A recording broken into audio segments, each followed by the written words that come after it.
Dando continuidade ao nosso curso, agora iniciaremos esse trabalho fracionado direcionado aos objetivos da psicomotricidade. O que pretendemos alcançar, aonde chegar e um pouco de como fazer também.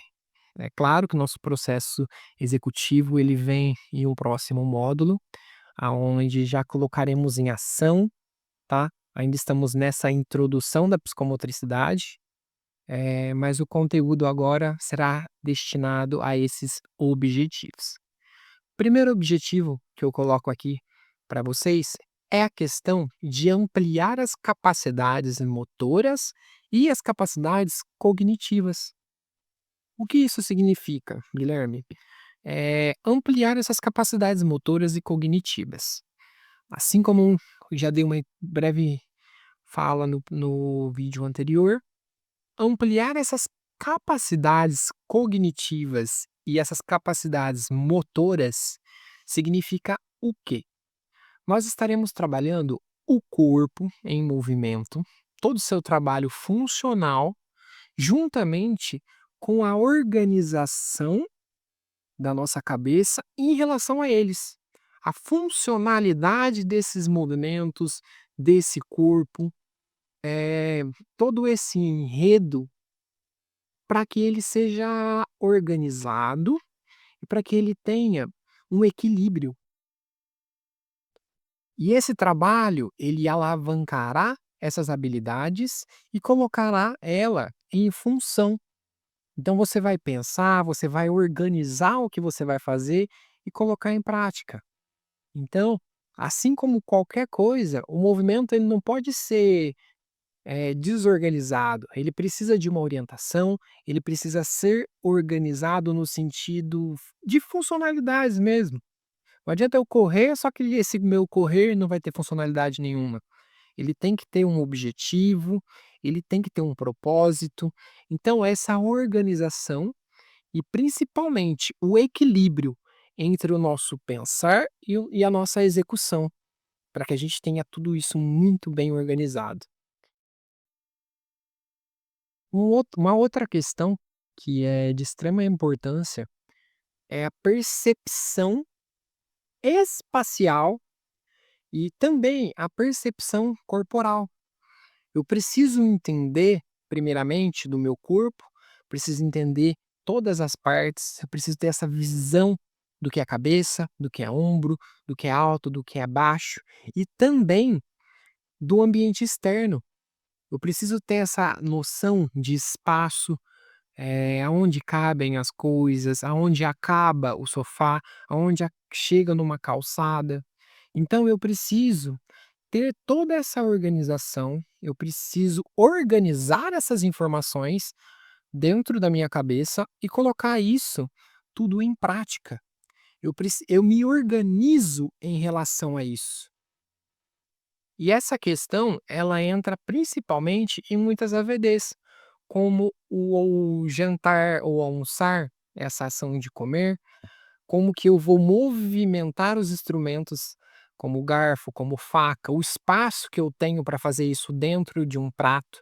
Também todo o meu movimento de corpo para pegar esse alimento, levar até na minha boca. Então, é todo esse conjunto que é muito mais complexo do que a gente imagina, porque um simples ato de comer, ele envolve muita coisa, é muita informação. Dentro das próprias AVDs, o se limpar, essa capacidade de dobrar um papel, de fazer a limpeza, de jogar no lixo, de entender todo esse espaço e se movimentar perante esse espaço, para saber onde é o seu lugar, o que fazer, como fazer, se organizar, você, pessoa e espaço ali presente. E essas questões, elas estão extremamente direcionadas ao nosso objetivo principal, que é a autonomia, que é a independência, porque quanto mais capacitado, quanto mais organizado está, menor é a dependência de um apoio externo, de uma ajuda da mãe, ajuda do pai, para você conseguir ter suas funcionalidades alavancadas, é claro, mas para você conseguir executar essas coisas.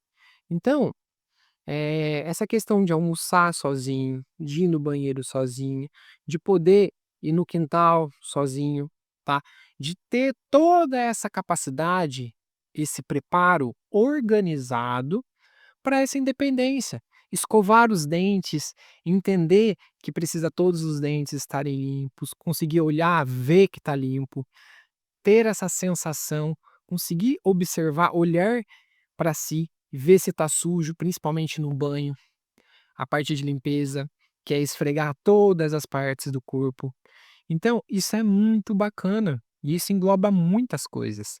Está relacionado diretamente com essa autonomia e independência, porque quanto mais preparado, quanto maior está as suas habilidades, menos precisará de ajuda, de apoio externo. E esse é o objetivo, porque não estará ali o tempo inteiro com ele, que esse é um dos nossos maiores medos. Vocês como pai, você pensa o quê? No momento que eu não estiver presente, eu preciso preparar ele para ele conseguir fazer as suas necessidades básicas, para ele conseguir, se relacionar com as pessoas, ter essa noção também de perigo, de cuidado. Então é um trabalho preparatório para o momento que você não estiver ali presente. Então esse nosso preparo, ele é fundamental. E uma outra questão também que se torna um dos objetivos é o apoio também para as questões de expressões, para comunicação, porque através desses tipos de estímulos que estaremos vendo aqui, há a informação, o processo de conseguir expressar melhor aquilo que você sente, expressar melhor as suas opiniões, essa autonomia de também não ficar só esperando. Porque dentro das demandas, dentro das atividades, estará sendo estimulado. Isso é muito bacana. E além disso, o aceitar esse apoio externo, que muitas vezes acaba sendo também um problema, para uma demanda de colorir, muitas vezes está ali, é que existem os extremos, né.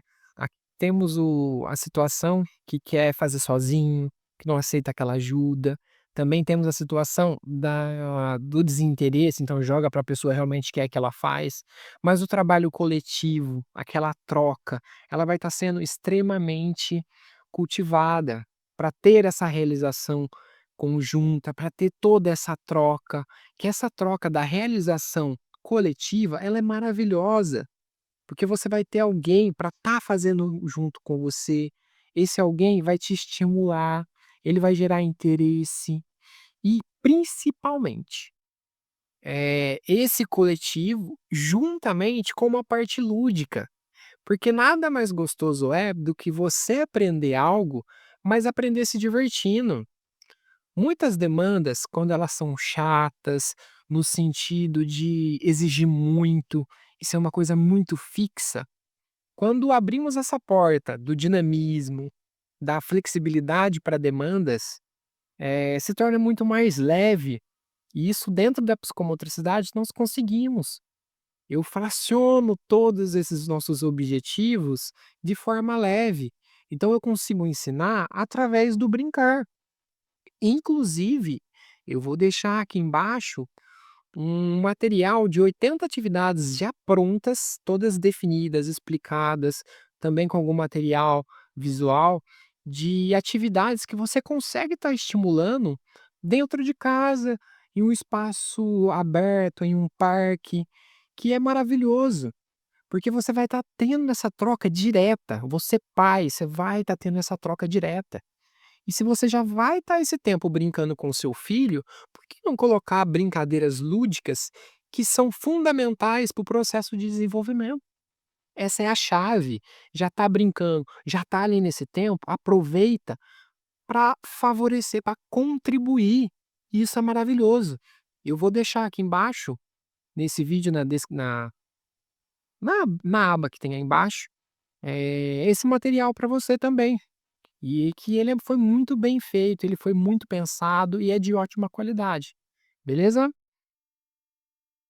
Entre outros objetivos, também temos a questão da criação, temos a questão da imaginação, esse brincar de faz de conta, todo esse estímulo de expansão de criação com objetos, saber brincar de forma flexível, não apenas com aquele brinquedo tradicional da forma tradicional, mas pegar esse brinquedo e expandir as possibilidades dele, ser dinâmico com isso, fazer que uma brincadeira ela seja benéfica e que esse lúdico seja gostoso, que haja proveito.